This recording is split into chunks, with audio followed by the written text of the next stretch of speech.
year with the New Orleans Saints. 19-8, the East team leading and the East team receiving. Brian Lanehart, a safety from Kent State. We have 1, 2, 3 penalty markers on the field out of LSU. The outstanding offensive player from this year's Cotton Bowl, Greg Cooper. Little burst off the right side up to the 15-yard line. Controlling both lines of scrimmage. Watch the pull, gets out in front, and this is a small school kid, Missouri State. Good pull, get up in the hole, locate a different color jersey, find him on the second level, push the pile. Really good job that time. Was able to control the defender. 2nd down 2 now for Tyrod Taylor. Again, it's Greg Cooper in the backfield. He has the ball once again, dancing, hesitating. Elevating for this kid, but I'm not ready to say he can't play in the NFL. Doesn't like what he has downfield, keeps it himself. Had he gotten that block, he might have seen a big gain. Let this thing go, and here's Cooper right here. Watch him out there. Here's Venable. Get on him. You got the coverage downfield. Tolliver being pressed by Darren Walls there. 2nd down 11 now for Taylor. 5-step drop, sets up a screen to Greg Cooper. That's where I was going with Go it. ahead with that. 55, Dante Moak. Okay, so Moak is going to be playing on the outside here. See him right on the line of scrimmage, okay? Watch him stay on his feet. Now remember, he's transitioning from a down defensive end to now he's playing outside line. See him stay on his feet, avoids the cut block, and helps force the tackle. Now, Mike, you talked about the transition that these guys are making where he's at it. He's 229 pounds, so he's undersized regardless of position, but boy, does he fly. 3rd down and 7. Tyrod Taylor buying some extra time. Now he's going to keep it and try to get a foot. I think it's easy. No. The reason I'm saying it's tough is because you have these mobile quarterbacks who in this game today, right? They're flushing, they're moving, and these wide receivers are running these routes, and the ball's not getting to them. That's the reason I'm saying it's tough. It should be easier because you're only getting the cover 3 or the cover 1. But at the same time, how many times do these guys run routes today? And it's been quarterback draw. It's been Tyrod Taylor slide and move in the pocket and look for somebody rather than run downfield. Yeah, that's why I say for these poor receivers, running these routes, tough day. Ryan Donahue, the fair. And you're exactly right, Paul. What you just saw there in that speech, that's what you get every time you meet that young guy. Tyrod Taylor has something going across the middle of the field. Having a day, and I like the way he hung in there. Little seam route. He's actually right in the end zone, 1-yard line, having the patience to put the ball out there. Now, would you like to see it on the other shoulder? Absolutely. Give you Taylor had a strong few days throwing the football and has really worked that seam well here. Greg Cooper inside give, and he has some yardage. Out across the 50-yard line, carrying a gang of West Ham. Shotgun, when the shotgun snaps down at his feet. Look at 63, Smith get to the second level. He gets a down block, then he gets on Ori Lemon.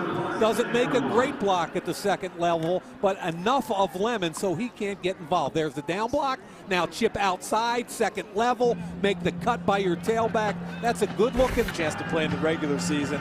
Now showing his wares. 2nd 1, Greg Cooper. Hesitation. Pancake block right in the middle of the line. Watch. Right here, I think it was 77 Arkin, but I'm right here, Arkin.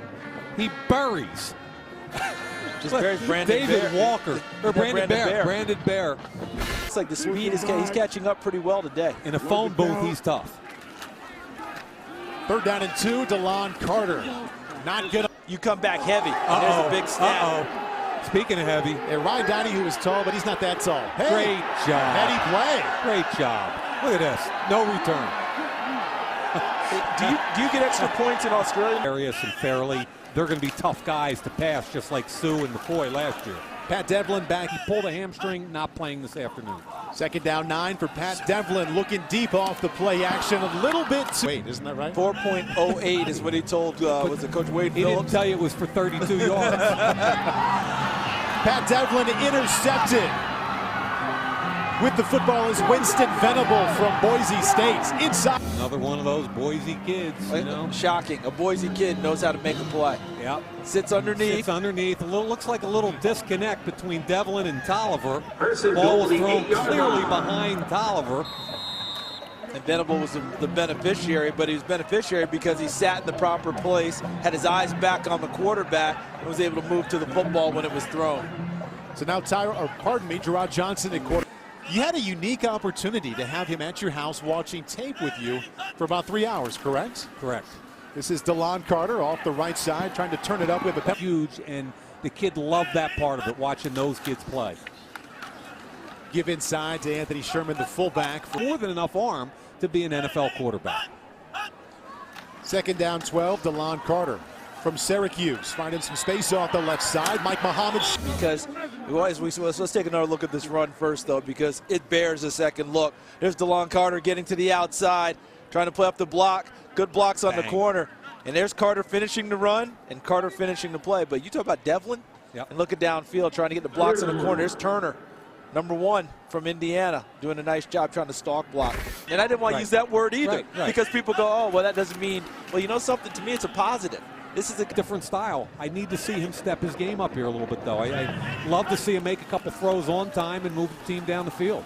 There's his former teammate, Pat Devlin's former. What things do you tell them to ease their minds about character concerns? Well, prior to this, I've never been in any trouble. On how teams are going to ding him for the character thing. Is that a real issue with most teams, you think? I think they just want to explore it. Was 99% of the things coming out of his mouth they determined as positive, helping the team going on. They thought it was just fine, and he had a pretty decent rookie year. Ryan Donahue punting to Shiloh Keogh across the 40-yard line, and the tailback behind Dobbs on 1st and 10 from the 20. Toss to the left side. I think has made some money this week. Watch him right here stretch this play out and ultimately make a tackle. This is why I think he's going to make a good 5 technique or a defensive end in a 3-4 defense. 6'6½", 273 pounds. That's a great job by Brandon. So that he can hook you up in a nice 68 Camaro, and everyone's happy with the deal. Ricky Dobbs being pursued by Carl Klug, turning that corner, approaching a first down. We're impressed with Brett Maxey as he ran through his defensive players. Gave a lot of, shared a lot of information. I thought in a very understandable and also detailed way, and that was a strike. Strike. Ricky Dobbs showing his ability. Nice route, and just able to stick it right on Baker, because that ball is thrown, and Baker's coming back to it. That was really well executed. Look, that was a big old curl route. That was about 19 yards down the field. It was a deep curl and an ability to step in. Feet clean, able to fire it in there. 1st and 10 from the 45. Penn State's all-time leading rusher, Evan Royster. Ori Lemon there to make the first contact. Besides that, he doesn't have anything going on. Yeah, and if I'm not incorrect, Mike, I think you saw this guy earlier this year. Doesn't he want to be the president of the United States? So I think the toughness is so high. You start adding all that up, and sometimes it makes sense. 2nd down 7, 3 steps for Dobbs, and also plenty of time. Quarterback. 3rd down and 7 now. We remind you, GameWare Team Sports is the official uniform supplier of the East-West Shrine Game. Look like a pro, play like a pro. Ricky Dobbs. This is cover 1. The corners are hard inside technique with a free safety. Looking to his left and back to his right. That ball floats. And they're going to try him probably at the will position, the weak outside linebacker. He's only 6'1½", 229. Got to make a nice play right there by Kyle Adams. Catch many passes, and people were kind of off him. But the one thing you could see was just takes after his dad. He's going to be a nose tackle if he takes after. But what they enjoy the most is the teaching on the field. And that's going to do it as the clock ticks down inside of 15 seconds now. Dan Reeves victorious as the East team wins the 86th annual East-West Shrine Game 25-8.